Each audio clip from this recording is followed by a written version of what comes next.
Agora eu vou deixar o Leãozinho esperando só um pouquinho, daqui a pouco eu volto, porque terça-feira você sabe que também é dia de Fatos da Semana.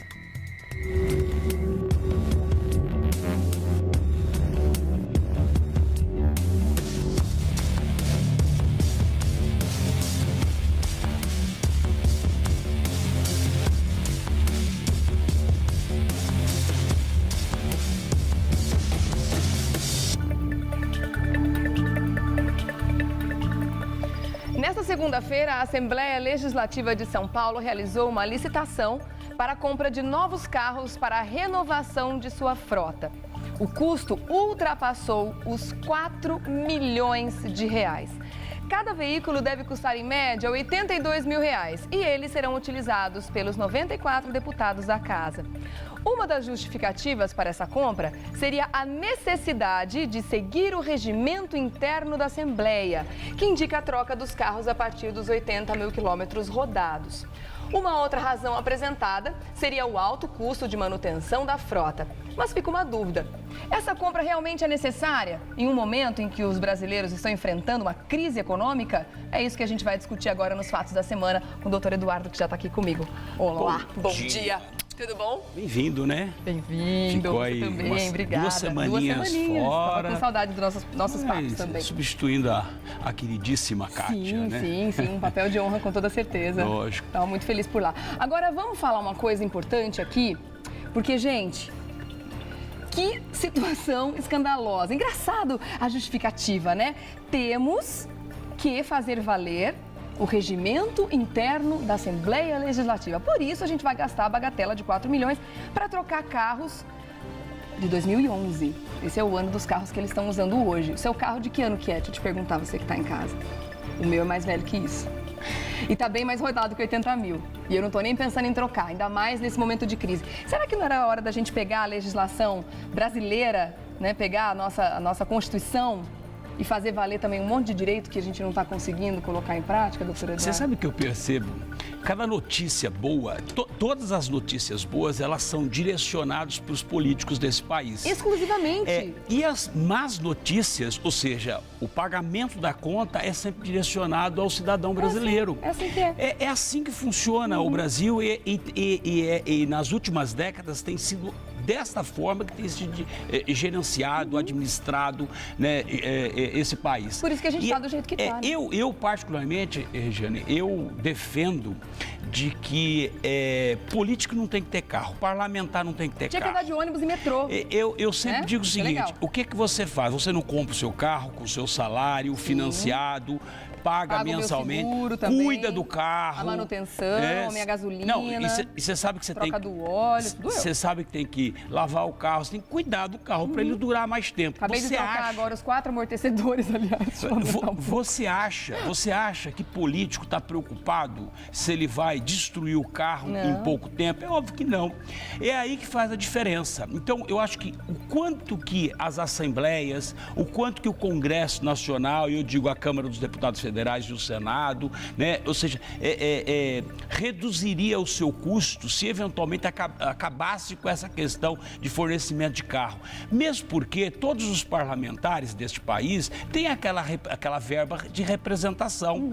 Ou seja, que você faça uma adaptação e que você se enquadre, inclusive do fornecimento de carro, dentro dessa verba de representação, né? Para poder desenvolver suas atividades parlamentares regionais. Então, esse negócio de carro, e vou além ainda, eu acho que também desembargador não tem que ter carro do governo, né? Eu acho que muitas funções públicas tinham que acabar com esse negócio de carro, porque carro consome, não é só o custo do carro, não é só a manutenção do carro, sobretudo o combustível que se gasta. Não, e a depreciação é absurda. Agora também tem uma informação, que eu estou aqui sem a pré-pauta, mas deixa eu ver se eu consigo lembrar dos números, você deve ter aí com você. Eles fizeram um leilão, né, há pouco tempo atrás, dos carros, de alguns carros antigos, mais de 90 carros, antigos Numas, né, porque é tudo carro novo. E arrecadaram aí uns 800 mil, né, nesse leilão. Então, quer dizer, imagina só, o quanto eles pagaram na época por esses carros e por quanto eles venderam agora. Uma depreciação absurda, o dinheiro foi pro ralo.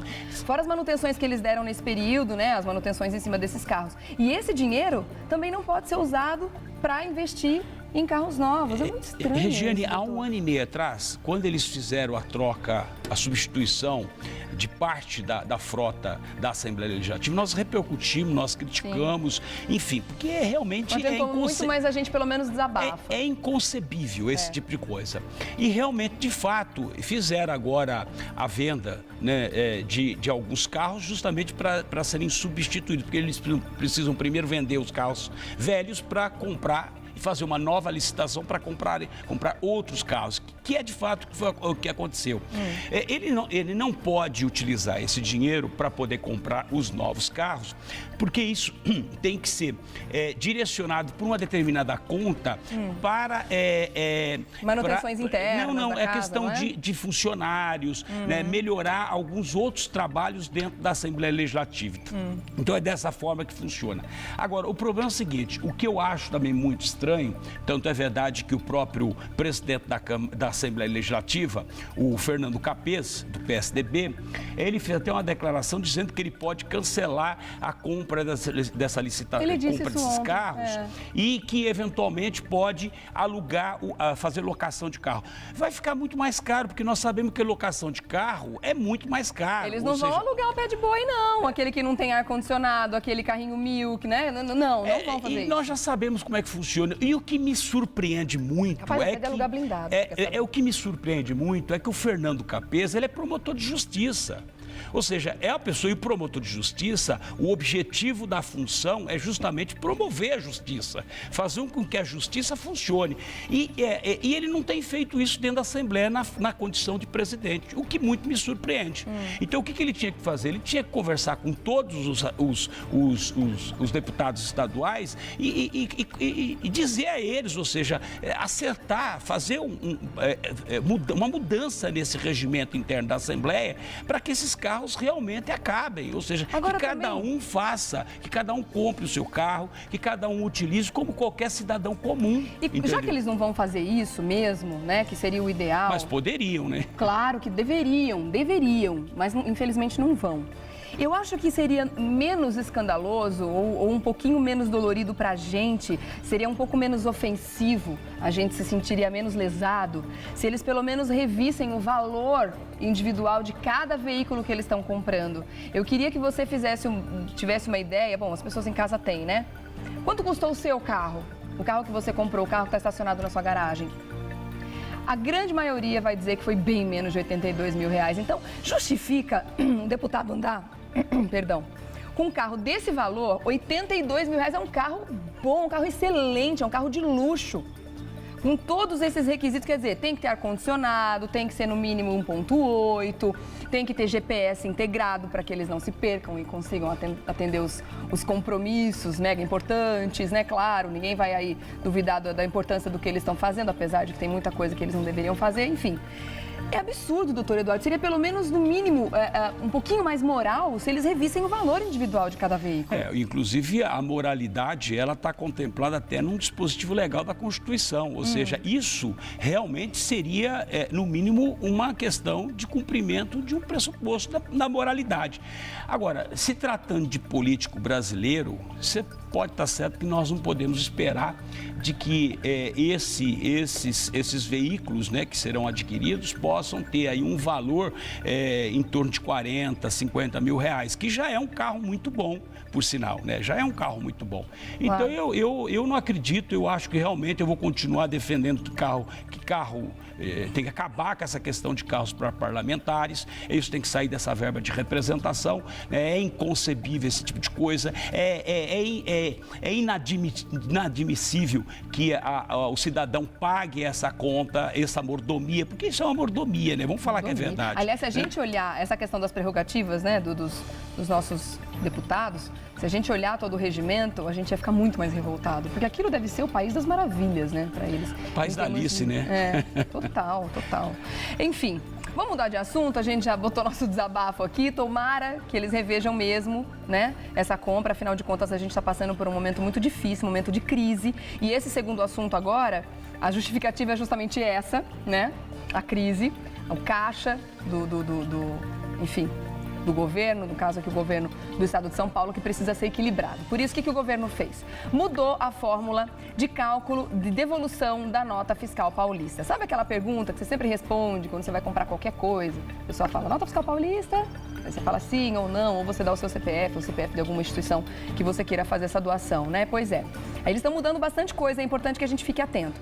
A gente vai ouvir o Marcelo Cambria, que ele é professor de finanças e coordenador de pós-graduação em mercado de capitais da FECAP, sobre essa decisão. Dá uma olhada. A Nota Fiscal Paulista é um programa criado pela Secretaria da Fazenda de São Paulo, vinculado ao governo do estado de São Paulo, que visa diminuir a sonegação fiscal. O governo decidiu diminuir o teto que os estabelecimentos têm para dar repasse do ICMS aos contribuintes. Esse teto foi diminuído de 30% para 20%.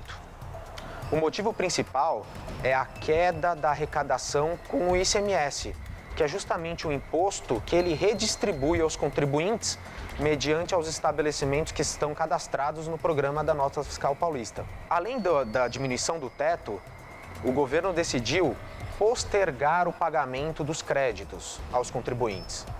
Assim, os créditos que seriam pagos em outubro de 2015 serão pagos somente em abril de 2016, referente ao primeiro semestre deste ano, de janeiro a junho de 2015.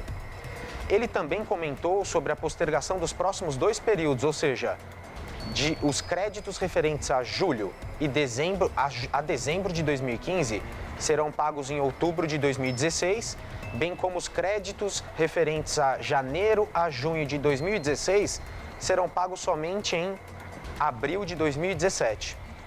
Então, o motivo é a queda na arrecadação e assim o governo consegue salvar recursos para que ele empregue nos setores em que o investimento ainda se faz muito necessário, aí principalmente no que é mais fundamental para a sociedade.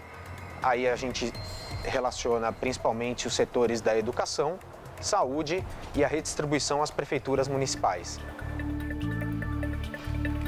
Quer dizer, tira mais dinheiro da gente para continuar gerindo mal o nosso dinheiro, porque o dinheiro vai para esses lugares que estão à míngua também, né? A nossa educação, a nossa saúde, enfim, tá tudo à míngua. Doutor Eduardo, é compreensível, até certo ponto, que o governo tenha que tomar algumas atitudes para fazer o dinheiro ficar no caixa, para conseguir fazer os investimentos que precisa para as coisas funcionarem. Mas da forma como está sendo feita, é no mínimo um desrespeito, né, com a população. Olha, não existe nenhuma ilegalidade, que isso na verdade é um benefício que o Estado foi criado, impõe, exato, ou seja, da devolução da parte do imposto, que antigamente era 30% e agora foi reduzido para 20%.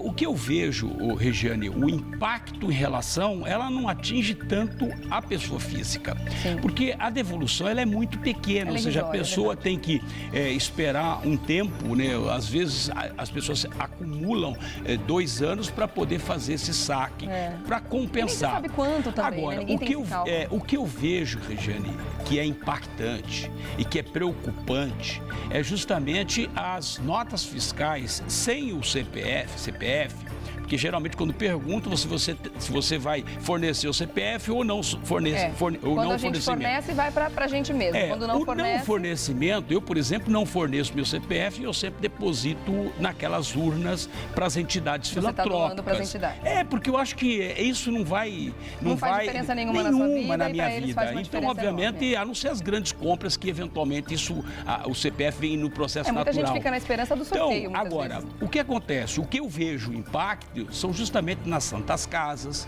né, que são 420 Santas Casas, nos hospitais de câncer. Hoje tem o de Barretos, por exemplo, atende 4.000 pessoas. Você imagine o impacto financeiro que isso vai sofrer com essa mudança. Quer dizer, era para eles receberem o dinheiro agora, vão receber só em outubro do ano que vem. Não é só o impacto na questão da redução do valor a ser aferido nessas campanhas que eles fazem. É que não vão receber agora. Agora, o problema é que também não vão receber.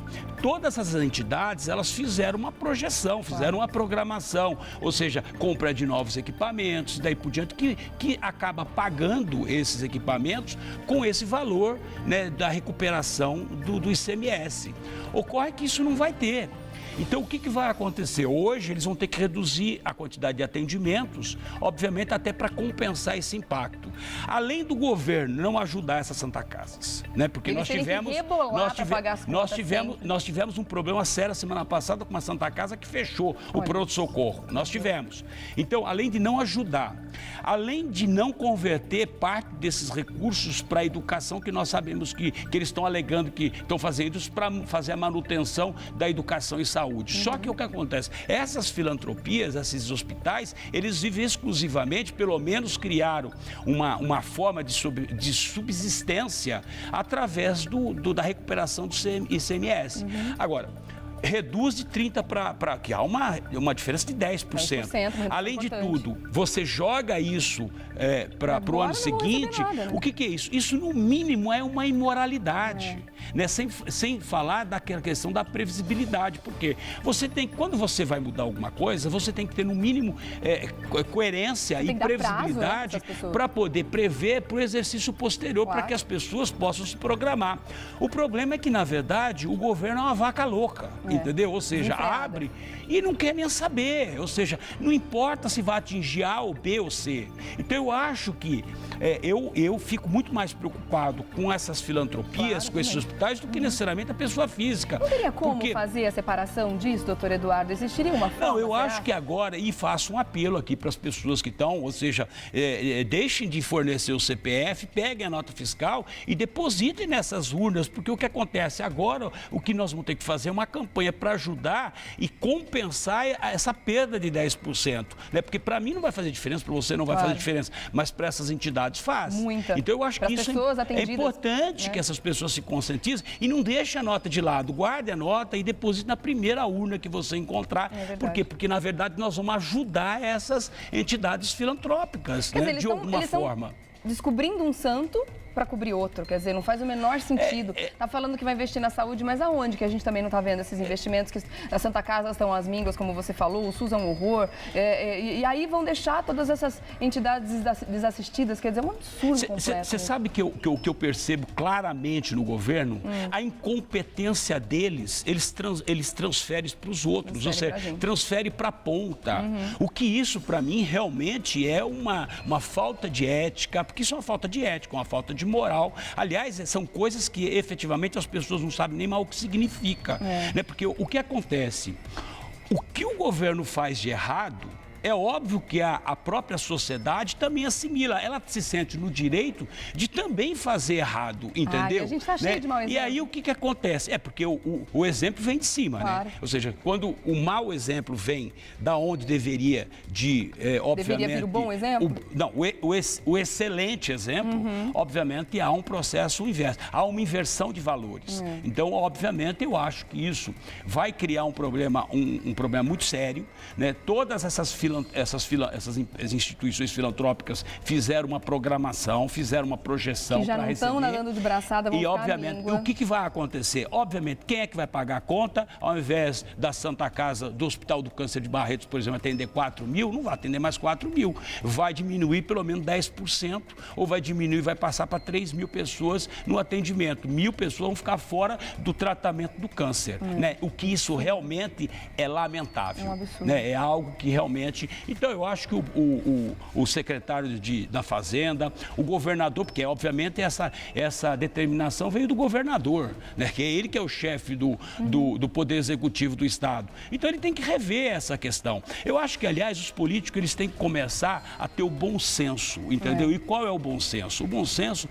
é saber que eles têm que gerir esse Estado, esse país, de uma forma, obviamente, cumprindo a questão ética, a questão da moralidade, mas, sobretudo, a responsabilidade do dinheiro público que não pertence a eles, pertence a nós.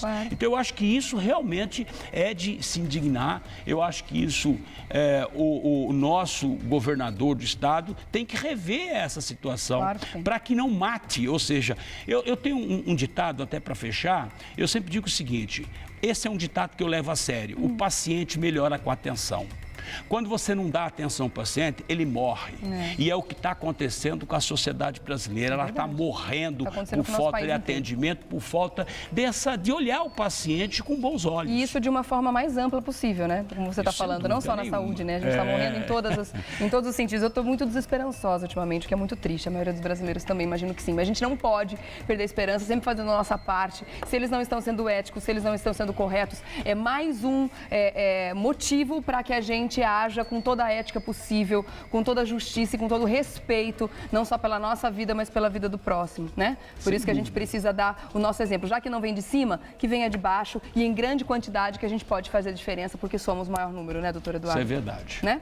Então, eu vou deixar aqui o contato, claro, sempre com o doutor Eduardo, para você continuar falando com ele ao longo da semana. Às terças-feiras ele está sempre com a gente, mas lá no Face, doutor Eduardo César Leite. Tem doutor, né? Eduardo César Leite. Eu não gosto de doutor. Acho isso pedante demais. Eduardo, pros íntimos Edu, Leite, Edu. Qualquer coisa. Obrigada, meu. Doutor Mil, que a gente chama nos bastidores aqui. Obrigada, querido. Ótimo. Até Boa terça. semana pra você. Beijo, Obrigado. até.